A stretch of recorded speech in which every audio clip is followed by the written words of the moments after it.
에스겔서 15장 1절에서 8절입니다. 여호와의 말씀이 내게 임하여 이르시되 인자야 포도나무가 모든 나무보다 나은 것이 무엇이랴. 숲속의 여러 나무 가운데 있는 그 포도나무 가지가 나은 것이 무엇이랴. 그 나무를 가지고 무엇을 제조할 수 있겠느냐. 그것으로 무슨 그릇을 걸 못을 만들 수 있겠느냐. 불에 던질 땔감이 될 뿐이라. 불이 그 두 끝을 사르고 그 가운데도 태웠으면 제조에 무슨 소용이 있겠느냐. 그것이 온전할 때에도 아무 제조에 합당하지 아니하거든. 하물며 불에 살라지고 탄 후에 어찌 제조에 합당하겠느냐. 이같이 말씀하셨느니라. 내가 숲을 가운데 있는 포도나무를 불에 던질 땔감이 되게 한 것 같이 내가 예루살렘 주민도 그같이 할지라. 내가 그들을 대적한즉 그들이 그 불에서 나와도 불이 그들을 사르리니 내가 그들을 대적할 때 내가 여호와인 줄 너희가 알리라. 내가 그 땅을 황폐하게 하리니 이는 그들이 범법함이니라. 나 주 여호와의 말이니라 하시니라. 아멘. 15장 말씀은 그 앞에 14장부터 계속 이어지는 예루살렘에 대한 하나님의 심판에 대한 메시지인데요. 앞에 14장에서 어떤 법정에서 하나하나 그 죄를 따져가면서 그들의 예루살렘과 유다의 심판의 필연성을 이야기했다면 15장에서는 포도나무의 비유를 가지고 예루살렘의 징벌의 확실성, 또 필연성 이런 것들을 이야기하고 있습니다. 1절부터 5절까지는 비유의 내용이고요. 6절에서 8절까지는 그 비유를 해설해 주시면서 예루살렘과 유다, 이 비유를 왜 말씀하셨는지를 설명해 주고 계십니다.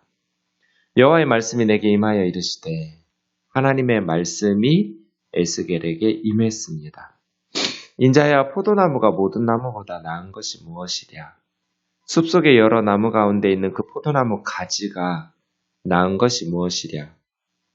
여러분 포도나무 그리고 포도나무 가지를 생각해 보면 다른 나무들하고 좀 다르죠.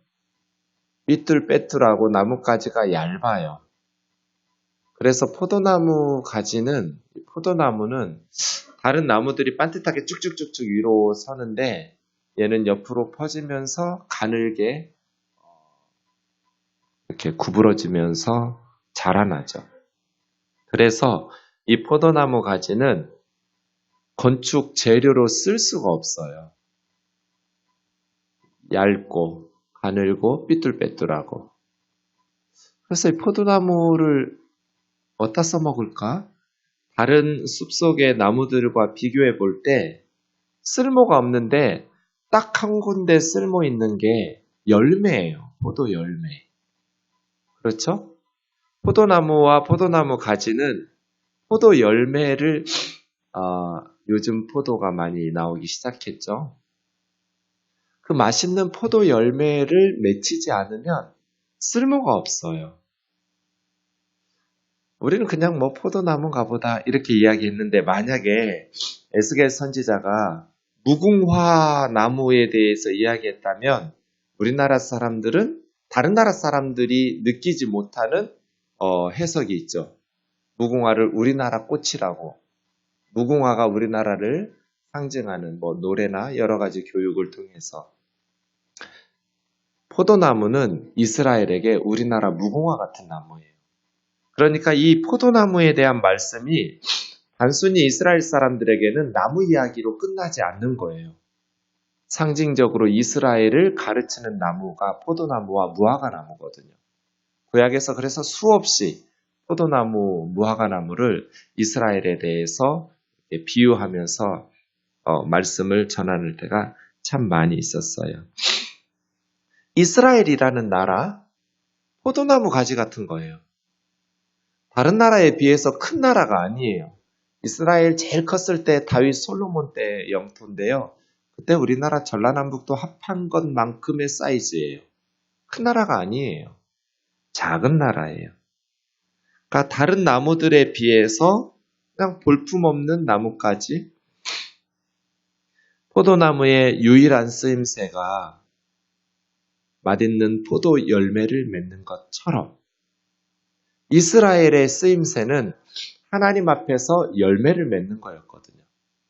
그래서 포도나무와 열매에 대한 이야기들을 할 때 농부와 포도나무 이야기를 하는데 가장 유명한 노래가 이사야 5장이죠. 내가 나의 사랑하는 자를 위하여 노래하되 선지자가 노래를 한대요. 근데 사랑하는 사람을 위한 노래예요. 내가 사랑하는 자의 포도원을 노래하리라. 내가 사랑하는 자에게 포도원이 있으며 심히 기름진 사내로다. 하나님께서 농부처럼 심히 기름진 산을 선택해서 포도원을 만들었어요. 땅을 파서 돌을 제하고 극상품 포도나무를 심었도다. 이스라엘의 가장 좋은 조상들 아브라함, 이삭, 야곱, 요셉 그런 극상품 포도나무를 좋은 땅에 심었어요. 돌을 제하고 땅을 파고 그 중에 망대를 세웠고 이제 동물들이나 적군들이 공격할 때 보호하려고 망대를 세우고 그 포도원 안에 술틀을 팠도다. 이제 포도 열매를 맺히면 포도즙을 만들고 포도 열매를 만들려고 추수하면 만들 술틀도 만들었어요. 좋은 포도 맺기를 바랐더니 당연히 좋은 포도 맺기를 바라면서 이런 수고를 했겠죠. 농부이신 하나님이 들포도를 맺었도다. 농부가 좋은 포도 맺기를 바라고 극상품 포도나무 심으면서 돌을 제하고 땅을 파서 포도원을 꾸몄는데 들포도를 사실 들포도라는 단어는 좀 번역이 적절하지 않아요. 들포도는 돌보지 않은 야생 포도이지만 뭐 그렇게 품질이 좋진 않겠죠. 저절로 자라난 들포도는 가꾼 잘 돌본 포도에 비해서. 그러나 그렇게 악한 포도는 아니에요. 가끔 뭐 작진 하지만 단맛도 있고 그럴 수 있잖아요. 여기서 말한 들포도라는 단어 대하시라는 말은 썩은 악취나는 포도예요. 그러니까 썩은 포도예요. 썩은 포도. 이스라엘이라는 나라가 하나님께서 좋은 포도 열매 맺기를 바라고 심으셨는데 악취가 나는 썩은 포도 열매가 맺히는 거예요. 예루살렘 주민과 유다 백성들아 구하노니 이제 나와 포도원 사이에서 사리를 판단하라. 내가 내 포도원을 위하여 행한 것 외에 무엇을 더할 것이 있으랴. 내가 좋은 포도 맺기를 기다렸거늘 들포도를 맺히면 어찌민고.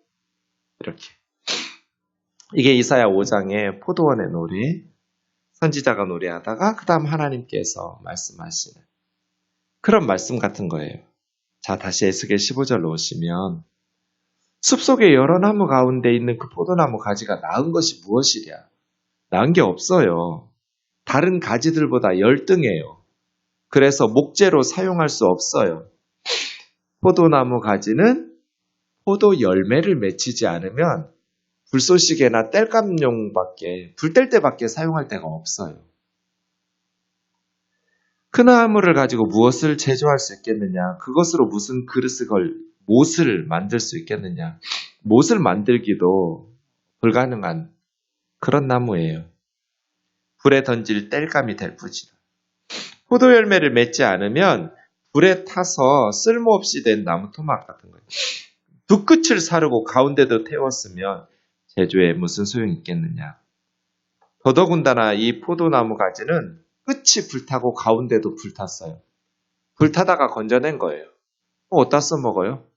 이 포도나무 가지는 멀쩡할 때도 온전할 때도 써먹을 수 없는데 불까지 탔어요.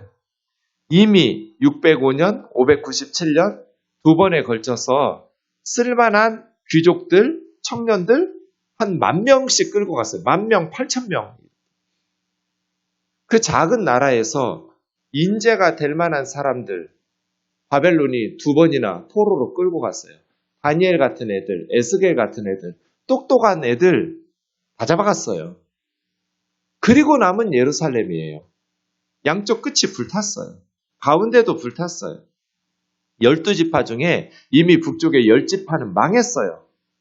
몇백 년 전에 아수르에게 이제 예루살렘과 유다 두 지파 그 중에서도 대부분 이방 민족에게 정복당하고 그거 어디다 써먹어요 이런 나라?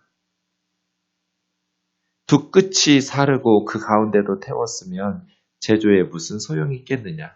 그것이 온전할 때에도 12지파 다 있을 때에도 포로로 끌려가지 않았을 때에도 아무 제조에 합당치 않은 나무인데 하물며 불에 살라지고 탄 후에 어찌 제조에 합당하겠느냐. 목재로 쓸 수가 없어요. 무가치하고 무용지물이에요.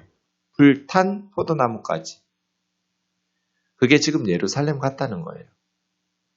6절부터 적용하죠. 그러므로 주 여호와께서 이같이 말씀하셨느니라.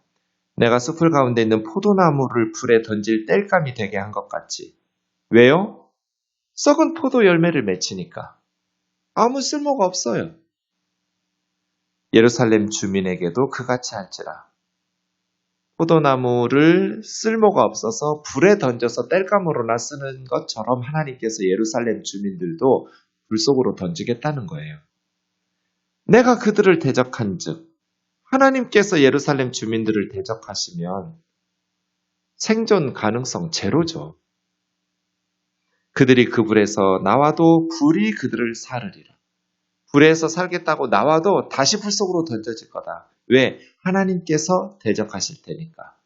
그만큼 예루살렘의 죄가 심각하고 예루살렘의 죄가 심각해서 심판이 필연적이다.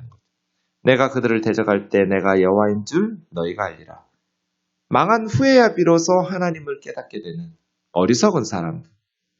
그래서 지혜로운 사람은 망하기 전에 말씀을 통해서 깨닫고요. 어리석은 사람은 망한 후에 경험을 통해서 깨달아요. 망하기 전에 말씀을 통해서 깨달으면 얼마나 좋아요? 왜 다 경험한 후에, 망한 후에 내가 여호와인 줄 알리라. 그렇게 할까요? 건강할 때, 부유할 때, 하나님께서 은혜 베푸실 때, 하나님 잘 섬기면 얼마나 좋아요? 내가 그 땅을 황폐하게 하리니, 예루살렘을 황폐하게 하리니, 이는 그들이 범법함이니라. 법을 어기고, 하나님의 말씀에 불순종하고, 자기들 마음대로 살고, 나 주 여호와의 말이니라. 마치 이사야 5장처럼 에스겔 15장에서도 포도나무의 비유를 통해서 비유의 방식으로 예루살렘과 유다의 필연적인 심판, 그들의 죄가 얼마나 심각한지. 이스라엘은 포도나무였어요. 하나님께서 온갖 정성을 다해서 기르셨던 포도나무. 농부이신 하나님이 정성껏 돌보신 아브라함이라는 믿음의 조상은 극상품 포도였어요. 사라도 그렇죠? 하나님께서 좋은 포도 열매 맺기를 원하셨어요. 하나님 사랑하고 이웃을 사랑하고 지상에는 없는 나라, 이 세상에 없는 하나님을 섬기는 나라, 하나님의 말씀이 법이 되는 나라, 하나님의 뜻이 땅에서 이루어지는 나라. 그런데 이스라엘은 썩은 포도 열매를 맺었어요. 악취가 나는. 하나님 사랑하라니까 우상 숭배하고 온갖 영적으로 육적으로 타락하고 하나님의 말씀을 불순종하면서 농부이신 하나님 어떻게 해야 돼요? 망했어요. 하나님 완전히 망해버렸어요. 왜 망했냐면 올인해버렸거든요.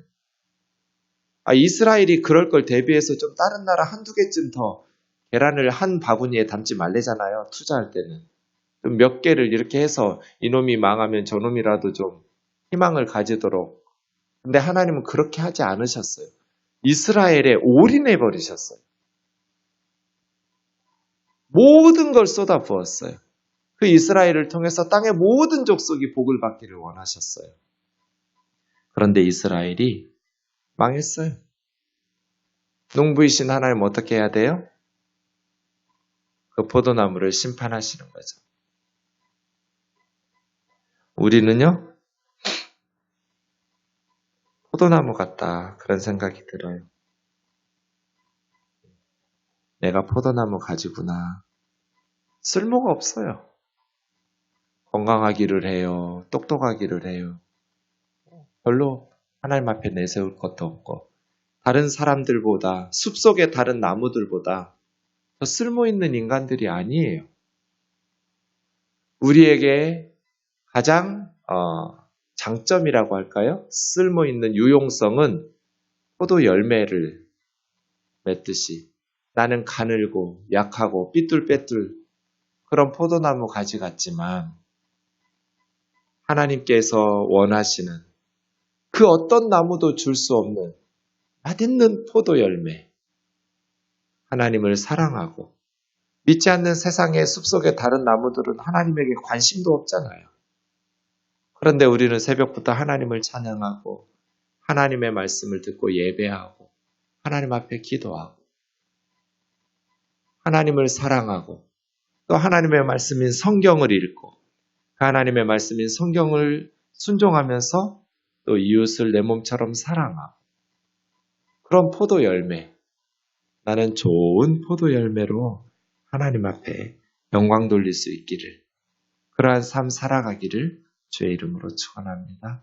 기도하겠습니다. 살아계신 하나님 아버지, 그렇습니다. 우리 교회도, 우리 가정도, 우리 개인도, 우리 나라도 이스라엘처럼 포도나무 가지 같습니다. 숲속의 다른 나무, 우람하게, 울창하게 쭉쭉 뻗어오르는 백향목같이 그런 잣나무나 전나무같이 단단한 나무들처럼 목재에 사용하기에 적합하지 않은 가늘고 삐뚤빼뚤 자라나는 포도나무 가지 같습니다. 그러나 이 포도나무는 그 어떤 나무도 줄 수 없는 포도 열매, 그 맛있는 포도를 사람들에게 제공합니다. 우리가 하나님 앞에서 작고 보잘것없는 연약한 포도나무와 같을지라도 하나님 기쁘시게 하는 숲속의 어떤 나무들도 관심조차 없는 하나님을 사랑하고 하나님을 예배하고 기도하면서 하나님의 뜻을 이 땅 가운데 이루며 살려 하는 그러한 좋은 열매 맺는 포도나무가 되게 하여 주시옵소서.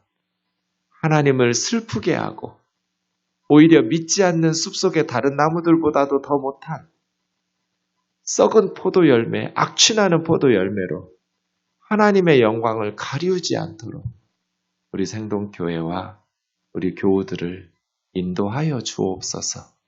예수님의 거룩하신 이름으로 기도하옵나이다.